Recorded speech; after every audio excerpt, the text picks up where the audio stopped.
में चल रही है गोबर वॉर। जी हाँ, आपने कई तरह की वॉर देखी और सुनी होगी, पर जिस वॉर की आज हम बात कर रहे हैं वो है गोबर वॉर, जो कि दिल्ली यूनिवर्सिटी में चालू है। जानकारी के लिए पहले आपको बता देते हैं कि दिल्ली के लक्ष्मीबाई कॉलेज में एक प्रिंसिपल ने एसी की डिमांड करने पर छात्राओं के क्लासरूम में गोबर से लीपापोती कर दी और हवाला दिया कि रिसर्च के अकॉर्डिंग गोबर कमरे को ठंडा रखता है, यानी कि एसी की तो जरूरत ही खत्म हो गई। फिर कहानी आगे बढ़ती है और इस घटना की जो तस्वीरें हैं वो सोशल मीडिया पर वायरल होना शुरू हो जाती हैं। और इसी बीच मामले की जानकारी डूसू के नए क्रांतिकारी अध्यक्ष यानी कि रौनक खत्री को पड़ती है और रौनक फटाक से जन सैलाब को लेकर प्रिंसिपल के ऑफिस चले जाते हैं और उनके ऑफिस में भी लीपापोती करना शुरू कर देते हैं। इस घटना के बाद रौनक खत्री का बयान भी आया, उस पर भी नजर डालिए।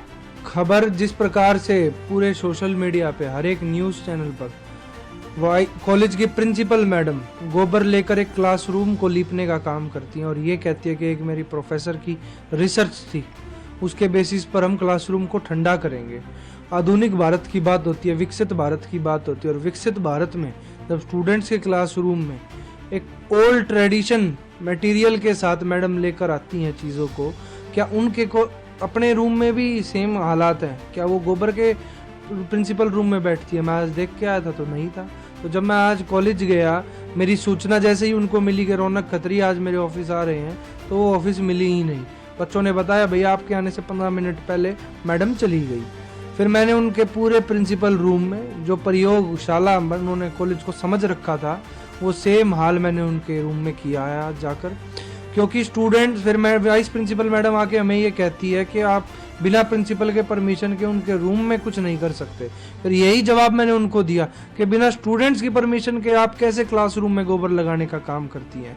कल वाइस चांसलर साहब ने भी एक टिप्पणी दी है अपनी कि कोई भी एक्सपेरिमेंट अगर प्रिंसिपल को करना था तो वो अपने घर से शुरुआत करती। हालांकि सवाल यहाँ पर ये उठता है कि स्कूलों कॉलेजों में किस तरीके का माहौल है। एक तरफ दिल्ली की नई निर्वाचित मुख्यमंत्री रेखा गुप्ता दिल्ली के स्कूलों को बेहतर बनाने का लगातार प्रयास कर रही हैं और प्राइवेट स्कूलों में माफियाओं के खिलाफ एक्शन भी ले रही हैं, और दूसरी तरफ कुछ लोग, चाहे वो प्रिंसिपल हो या फिर रौनक खत्री जैसे एक्टिविस्ट, उस पहल को गुड़ गोबर करते हुए नजर आ रहे हैं। जब आप गहराई से सोचेंगे, इस मामले को विचार करेंगे, तब आप पाएंगे कि जो पढ़ाई और लिखाई का मामला नहीं है, शिक्षा से परे है ये मामला, और दिल्ली यूनिवर्सिटी में सब कुछ देखा जा रहा है सिवाय पढ़ाई लिखाई के। हालांकि पड़ताल करने पर हमें पता चला कि जो मामला है ना, ये किसी बड़ी एजुकेशन क्रांति का नहीं है, सोशल मीडिया पर बने रहने का और पॉलिटिकल इंसेंटिव पाने का है। खैर, पूरे मामले में आपको किसका पक्ष ज्यादा प्रभावित कर रहा है, प्रिंसिपल का या फिर रौनक खत्री का? कमेंट सेक्शन में जरूर बताइएगा और इसी तरह की तमाम खबरों के लिए देखते रहिएगा सूर्य समाचार का डिजिटल प्लेटफॉर्म।